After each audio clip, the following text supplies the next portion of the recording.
अस्सलाम वालेकुम दोस्तों, कैसे हैं आप सब। उम्मीद करती हूँ आप सब खैरियत से होंगे।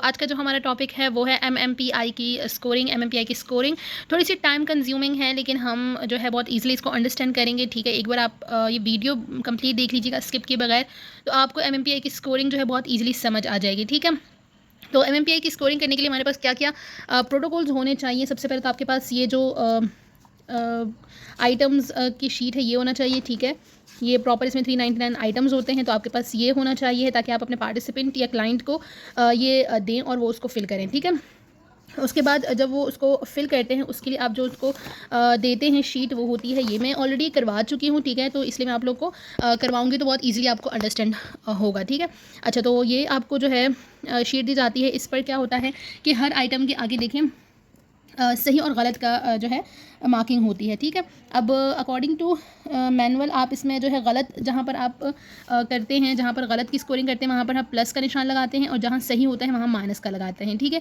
लेकिन आप क्रॉस टिक और क्रॉस भी लगा सकते हैं। और मेरी पार्टिसिपेंट ने जहाँ उनका आइटम का आंसर गलत था, ठीक है, वहाँ उन्होंने डॉट डाल लिए थे, उन्होंने कुछ इस तरह से फिल कर लिया था। ठीक है, तो ये भी ठीक है, सही है। तो अब इसकी स्कोरिंग की तरफ बढ़ते हैं कि हमने करना कैसे होता है।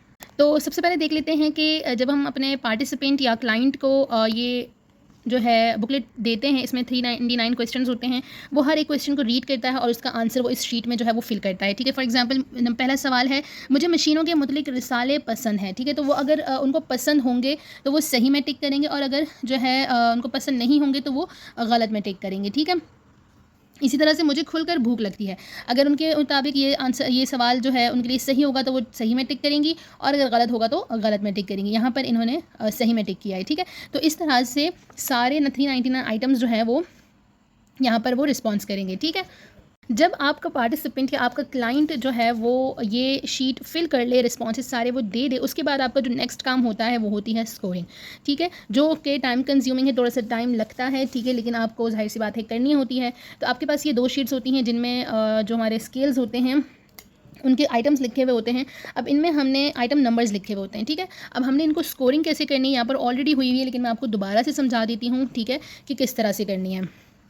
अब यहाँ पर आप देखिए हमारे पास एल स्केल जो है, वैलिडिटी स्केल है, वहाँ पर ट्रू आइटम कोई भी नहीं था, यानी कि ट्रू रिस्पांस वाला आइटम कोई भी नहीं था। फॉल्स रिस्पॉन्सेज जिसमें आने थे वो 15, 30, आइटम नंबर 45, 60, 75, 90, 105, 120, 135। ठीक है, ये आइटम्स वो थे। अब आपने क्या करना है, for example item number 15, item number 15 पर आप जाएंगे, आप देखेंगे यहाँ पर आइटम नंबर 15 आपके पास ये रहा।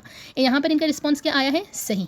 ठीक है, लेकिन ये आइटम किसका है, ये फॉल्स आइटम है। ठीक है, यहाँ पर उनको फॉल्स रिस्पॉन्स करना चाहिए था, लेकिन उन्होंने क्या किया, उन्होंने ट्रू रिस्पॉन्स किया, तो हम यहाँ पर उनको 0 मार्क देंगे। ठीक है, अगर वो यहाँ पर गलत रिस्पॉन्स कर देती, यानी कि वो गलत वो कर दी थी 15, आइटम नंबर 15 पर वो गलत पे मार्क कर देती, तो हम इनको यहाँ पर 1 मार्क देते। अब आइटम नंबर 30 देखें, आइटम नंबर 30 पर आप जाएंगे, आपने ये देखा आइटम नंबर 30, यहाँ पर इनका रिस्पॉन्स क्या है, गलत, यानी कि फॉल्स। यहाँ पर ये आइटम किसका है, फॉल्स का ही है। ठीक है, यहाँ पर फॉल्स के आइटम में आइटम नंबर 30 है, वहाँ पर उनका रिस्पॉन्स भी फॉल्स है, तो आपने इनको 1 मार्क दिया। इसी तरह से 45 देखें, 45 इज़ गलत रिस्पॉन्स किया है। ठीक है, यानी कि गलत उनके अकॉर्डिंग वो आइटम गलत है, वो उनको ऐसा कुछ नहीं लगता।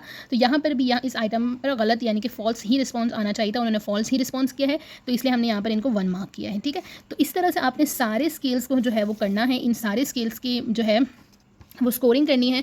जहाँ पर उनका जो है वो ट्रू आइटम अगर होगा, जैसे यहाँ पर देखें ट्रू आइटम है आइटम नंबर 14, ठीक है, लेकिन वहाँ पर उन्होंने फॉल्स का रिस्पॉन्स किया होगा, जैसे यहाँ पर देख लें आप 14 देखें, यहाँ पर इन्होंने क्या किया, फॉल्स रिस्पॉन्स किया, जबकि यहाँ पर इनको ट्रू करना चाहिए था, क्योंकि ये क्या है, ट्रू का आइटम है, तो यहाँ पर हमने इनको 0 मार्क दिया है। ठीक है, आई होप कि आपको ये चीज़ अंडरस्टैंडेबल होगी। ठीक है, इसी तरह से जहाँ पर ट्रू का रिस्पॉन्स करना था, अगर उन्होंने फॉल्स किया है तो वहाँ पर आपने उनको 0 मार्क देना है, और अगर वहाँ जहाँ फॉल्स का आइटम है वहाँ पर उन्होंने ट्रू रिस्पॉन्स किया है तो वहाँ पर उनको आपने जो है मार्क करना है। ठीक है, तो इस तरह से वाइस वर्सा करके सारी स्कोरिंग हमने करनी है। ठीक है, फॉल्स में ट्रू का रिस्पॉन्स है तो 0 मार्क, फॉल्स में फॉल्स का ही रिस्पॉन्स है तो 1 मार्क, इसी तरह से ट्रू में अगर फॉल्स का रिस्पॉन्स है तो 0 मार्क, और ट्रू में अगर ट्रू का ही रिस्पॉन्स है तो 1 मार्क। ठीक है, ये थोड़ी सी कॉम्प्लिकेटेड है, लेकिन एक बार आपको समझ आ जाएगी तो आप इजीली जो है वो सारी स्कोरिंग कर लेंगे। मेन काम हमारा ये स्कोरिंग है, क्योंकि ये थोड़ा सा टाइम कंज्यूमिंग है। जब आपकी ये स्कोरिंग हो जाएगी उसके बाद जो सारा काम है वो बहुत ईजी है। ठीक है, तो ओके, जब आप ये सारी स्कोरिंग जो है वो कर लेंगे उसके बाद आपने इनको ऐड करना है यहाँ पर। ठीक है। अब ऐड किस तरह से करना है, यहाँ पर एल स्केल में देखें ट्रू और फॉल्स। ट्रू में तो कोई जो है वो क्वेश्चन नहीं है, तो हम फॉल्स के जो हमने एक एक मार्क दिया है इनको ऐड करेंगे 1 2 3 4 5, ठीक है। तो ये हो गया 5, यानी 15 आइटम्स में से 5 जो है वो करेक्ट रिस्पॉन्स से, तो 5 + 0 इज़ 5, ठीक है। इसी तरह से हमने इनको ऐड करना है, तो यहाँ पर ट्रू के जो रिस्पॉन्स है वो 3 हैं और फॉल्स के जो ट्रू सही रिस्पॉन्स थे वो 5 हैं, ठीक है। तो दोनों का ऐड किया हमने 8 आ गया, ठीक है। इसी तरह से हमने सारे जो है वो रॉ स्कोर को ऐड करके निकाल लेना है, ठीक है। ये हमारे पास जो ऐड करके आंसर आ रहा है ये हमारे रॉ स्कोर हैं, ठीक है। अब इसके बाद क्या करना है, इसके बाद हमारा मेन काम शुरू होता है जो ये बहुत जो है इजी है, क्योंकि सारे जो कॉम्प्लिकेशन है ना वो यहाँ पर होती है, थोड़ा सा टाइम कंज्यूमिंग हो जाता है, ठीक है। लेकिन बाकी जो काम होता है हमारा वो हमारा होता है इस शीट में, जो कि बहुत ईजी है। इंशाल्लाह आपको इस वीडियो से बहुत मदद मिलेगी और आपको बहुत ईजिली अंडरस्टैंड हो जाएगा, ठीक है। तो इस शीट पे आपका सबसे पहला काम ये है कि आपने जो ये रॉ स्कोर हैं यहाँ पर जो है इनको आपने जो निकाले हैं ऐड करके यहाँ पर इनको आपने लिख देना है, ठीक है। तो सबसे पहले हम ये रॉ स्कोर्स अपने लिख लेते हैं। ओके, तो आपने जो है ये सारे स्कोर यहाँ पर लिख देने हैं। यहाँ पर मुझे थोड़ी सी मिस्टेक हो गई थी। मिस्टेक क्या हुई थी आप लोगों को भी मैं बता दूँ कि आपने जो हमारे पास मेल फीमेल का जो स्केल है यहाँ पर एमएफ का, यहाँ पर आपका जो पार्टिसिपेंट है, यानी कि अगर आपका मेल पार्टिसिपेंट है तो आपने यहाँ पर मेल का स्कोर लिखना है, ठीक है। जैसे कि 32 मेरा आ रहा है, लेकिन मेरा जो पार्टिसिपेंट था वो फीमेल थी, तो इसलिए मैं फीमेल का स्कोर लिखूंगी। क्योंकि मेरा 34 है तो मैंने यहाँ पर 34 लिख देना है, ठीक है। तो इसलिए आप यहाँ पर जो है रॉ स्कोर लिखते हुए थोड़ा सा ख्याल कीजिएगा, ठीक है। तो हमने फीमेल का जो है वो स्कोर लिखा और आगे हमने सारी जो है स्कोरिंग लिख ली है। अब यहाँ पर आप देख रहे हो कि मैंने जो है पूरा शीट जो है वो फिल कर लिया ताकि मुझे समझाने में आप लोग को आसानी हो, ठीक है। यहाँ तक तो मैंने आपको समझा दिया कि आपने रॉ स्कोर्स लिख लेने हैं। उसके बाद मैंने आपको बताया कि हमें सेकंड स्टेप में क्या करना है, के टू बी एडेड, और इनकी मैंने वैल्यूज़ भी आपको बता दी कि ये होती है। अब हमने क्या करना है, रॉ स्कोर विद के, वो कैसे निकालना है। अब यहाँ पर आप देख रहे हैं 4 8 14, अब ये कैसे आया, इसके लिए हमने देखना होता है रॉ वैल्यूज़ को, रॉ स्कोर जो हमारे पास आया है इनको हमने देखना होता है टेबल नंबर 1 में, ठीक है। ये हमारे पास टेबल नंबर 1 है। यहाँ पर आप देखिए 5K 4K 2K यहाँ पर मेंशन है, 1K आपको यहाँ पर नज़र नहीं आ रहा होगा, वो मैं आपको बताती हूँ कि यहाँ पर क्यों नहीं है। तो सबसे पहले हम देख लेते हैं 7 को 5K में।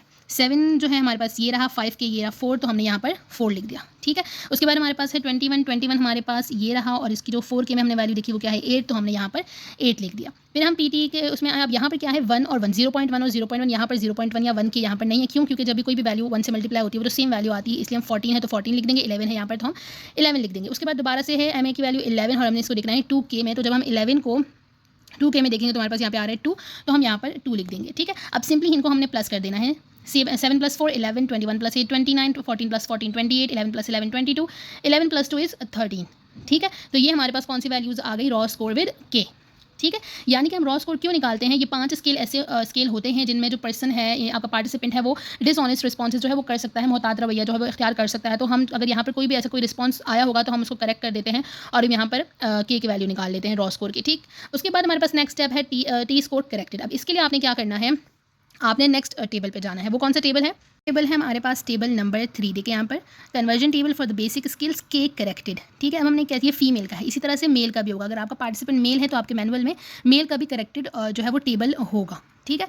तो अब हमारे इसमें वैल्यूज़ कैसे देखनी है आपकी, देखें एल की वैल्यू क्या है 5 है, तो हम जो है इसको स्क्रॉल डाउन करेंगे और हम आएंगे यहाँ पर 5, हमारे पास ये रहा 5, हमारे पास एल की वैल्यू पहला जो स्केल है वो एल ही है, तो यहाँ पर वैल्यू क्या है 46 है, तो हमने यहाँ पर 46 लिखा है। इसी तरह से हम 8 की वैल्यू को देखेंगे, 8 की वैल्यू सेकंड स्केल है हमारा तो 46 है, सेम हमने यहाँ पर लिख दिया। इसी तरह से हमने जो 18 की देखी हमारे पास 60 आ जाएगी। अब यहाँ पर देखें जो हमने 5 स्केल्स की रॉ के साथ की वैल्यूज़ निकाली, हम जब करेक्टेड वैल्यूज़ निकालेंगे तो हम जो न्यू वैल्यूज़ हमने निकाली हैं के साथ हम इनको टेबल में देखेंगे, हम पुरानी वैल्यूज़ को नहीं देखेंगे, यानी हम 7 को नहीं देखेंगे, हम 11 को देखेंगे। तो जब आप 11 को देखेंगे, 11 को हम देखेंगे HS में, तो हमारे पास क्या है 40, तो यहाँ पर हमने 40 लिखा, ठीक है। इसी तरह से आपने सारी वैल्यूज़ जो है इस टेबल नंबर 3 से जो है वो आपने निकाल देनी है, ठीक है। नेक्स्ट क्या है हमारे पास है टी स्कोर अनकरेक्टेड। अब अनकरेक्टेड के लिए आपने क्या करना है, जो आपकी के साथ वैल्यूज़ निकली आप सिर्फ उनकी ही अनकरेक्टेड वैल्यूज़ निकालेंगे, आप बाकी की नहीं निकालेंगे, ठीक है। तो उसके लिए देख लेते हैं कौन सा टेबल हमें देखना होता है, हमें देखना होता है टेबल नंबर 4, ठीक है। अब यहाँ पे क्या है, T score conversion table for 5 of the clinical skills without के करेक्शन, ठीक है। अब यहाँ पर सिर्फ 5 ही स्केल्स है, क्यों? क्योंकि हम 5 स्केल्स की वैल्यूज़ यहाँ पर निकाल रहे हैं, ठीक है, जिनकी हमें के वैल्यूज़ दी गई। तो ये 5 स्टार्ट के मेल के हैं और ये 5 लास्ट के जो है वो फीमेल के। तो हमारी पार्टिसिपेंट फीमेल थी तो हम फीमेल में देखेंगे। तो हमारी पहली क्या है 40 है,